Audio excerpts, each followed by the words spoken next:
A avaliação sempre existiu de diferentes maneiras, não é? Não há como, eu diria, a pessoa viver sem avaliar-se ou sem avaliar, né? Na escola, a avaliação ela teve, né, durante todo o século passado, uma forte tendência a ser o que eu denomino de sentensiva, né? E que os teóricos vão denominar como um viés classificatório da avaliação. Definir se realmente, sobre o desempenho escolar, se um aluno ele alcançou ou não, né, o desempenho esperado por alguém. Neste pequeno trecho, alcançar um desempenho esperado pelo professor, está todo o viés classificatório, né? Porque há aí por trás disso um adulto, né, ou um profissional, definindo metas, definindo objetivos, definindo tempos, definindo conteúdos, definindo cenários educativos avaliativos, né, para responder a isto. Todo esse cenário é construído pelo professor, né?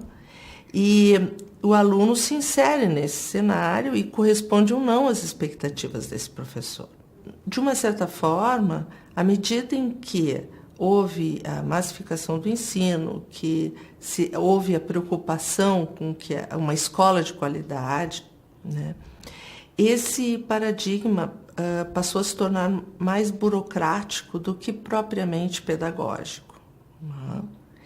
Então, se o professor naturalmente está sempre acompanhando o aluno, ou vendo, ou pretendendo mesmo que esse aluno aprenda e que esse aluno alcance os objetivos que ele estabeleceu, né, as formas como isso foi se dando, né, como a avaliação foi acontecendo, é que foram ficando mais e mais questionáveis. Então, se a avaliação deveria, né, e deve, durante todo o tempo, ser realmente justa no sentido de um acompanhamento em benefício de um aluno, né, ser ética, quer dizer, bem, para que eu acompanho? Né, para que eu observo aquela criança em sala de aula, aquele adulto em sala de aula? Para que eu observo? Eu observo para agir melhor como educador, né, para redirecionar meus passos, para fazer as coisas de jeitos diferentes. E para que realmente, como professor, eu cuide efetivamente da aprendizagem deste aluno. Só que com toda a preocupação com índices de aprovação e reprovação, né, com o grande aumento do número de alunos em sala de aula, com um professor que passou a ser assoberbado por muitas horas de aula, né, e que, inclusive, passou a perder um pouco do seu status em função desses resultados que foram divulgados como de baixa qualidade ou de má qualidade do ensino, a avaliação passou a ser, a formatação da avaliação é que passou a ser perigosa. Uhum. Passou-se a dar mais ênfase aos instrumentos e aos registros finais do que propriamente aos propósitos que ela deveria perseguir, né? E ela se torna, então, o que se denomina final, pontual, né? Burocrática nesse sentido, né? O professor deixa de estar preocupado com os reflexos na aprendizagem do aluno, né, de todos os seus procedimentos, né, para estar preocupado em atender os critérios de um regimento escolar, os critérios de uma secretaria, né, embora discorde deles, né, muitas vezes. Em relação às pré-escolas, né, essas creches passaram a se ampliar, surgiram as escolinhas, surgiram as creches que iam até os 6 anos, depois a criança ingressava na escola maior, na escola de ensino regular, né? Isso hoje ocorre ainda. Então, essas escolas começam a ter também essa preocupação. Qual é o modelo que ela segue? Né? passa a haver uma exigência sobre a avaliação das crianças. E, inicialmente, o modelo que elas buscam é o modelo do ensino regular. Mas como fazer um boletim ou uma ficha de avaliação de crianças de 4, de 5 anos? Né? Então, passa-se, na década de 90, né, época da avaliação por objetivos, passam-se a definir objetivos, né, e a classificar as crianças, muito à semelhança da avaliação classificatória, que é muito forte no ensino regular, né, no ensino fundamental e médio, na época, 1º e 2º graus, passa-se, então, a formatar também isto burocraticamente. A avaliação perde o seu sentido quando ela enfatiza a questão burocrática, né?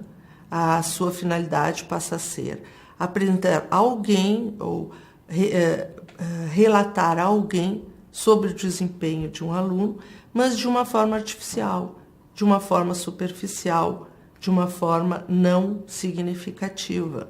Eu preciso avaliar no sentido de refletir sobre quem são meus alunos, que idade eles têm, de onde eles vêm, que vida eles levam, que experiências eles podem ter tido até então, qual é a diferença de faixa etária entre eles, podem ser meses, semanas e já são significativas. Eu não posso propor algumas atividades sem sequer pensar sobre eles. Então, esse pensar sobre é um prestar atenção no aprendiz. Então, o meu planejamento, ele já é uma avaliação, né? Ele já insere, ele já inclui o processo avaliativo. Eu não planejo para alguém, para um ser abstrato, para um fantasma. Eu planejo para alguém, para uma circunstância, para um determinado ambiente, para uma determinada escola. Eu vou ser mais ou menos exigente, eu vou ser mais ou menos, digamos, propiciadora de ações, né? Quando eu defino que eu vou trabalhar só de uma forma ou de outra, é por alguma razão, não é? Esta razão é um pensamento a respeito de toda a situação, que é uma ação avaliativa. A reação, a manifestação da criança, ela é uma razão, né? Ela é um ponto de interrogação no meu proceder didático. Se eu fizer o paralelo para o professor de ensino fundamental, eu trago uma tarefa, eu proponho uma atividade, seja de leitura de um texto e discussão do texto. Quais são as respostas que essa criança está me oferecendo para que eu possa dar continuidade a essa atividade de leitura de interpretação de texto? Eu posso simplesmente definir, né, que o assunto principal do livro são, digamos, os animais. Mas, na verdade, as crianças comentaram muito mais em relação às florestas ou ao lenhador ou, enfim, a outros elementos da história que apareceram ali. Eu desconsidero, porque todo o trabalho decorrente da leitura vai continuar como animais. Então, o processo é observar a criança,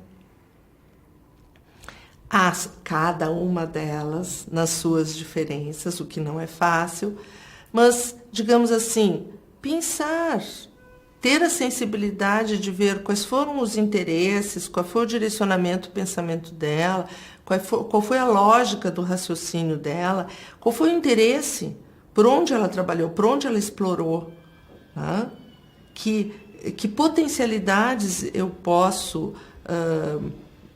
às quais eu posso observar, perceber, para dar continuidade à ação, né? Para responder sobre desenvolvimento, porque desenvolvimento no sentido processual e dialético é evolução, né? Eu vou complementar as minhas observações. Não vou observar as crianças trabalhando com caixas num único momento. E no outro dia eu vou trazer papéis, no outro dia eu vou trazer carretéis de linha, e no outro dia...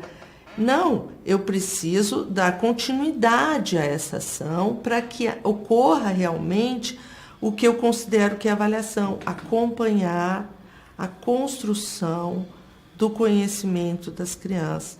O acompanhar, ele exige progressão, gradação, articulação de ações.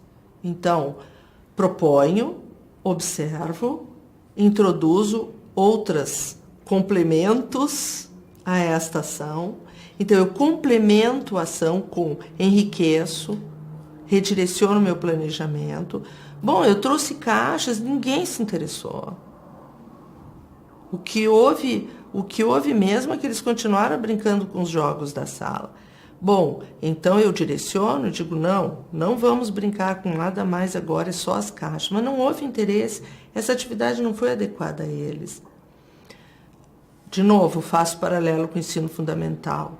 Bom, trago um exercício e todos têm dificuldade. Eu vou dizer que os alunos não são capazes de, ou vou mudar o exercício que eu trouxe? Ou vou alterar?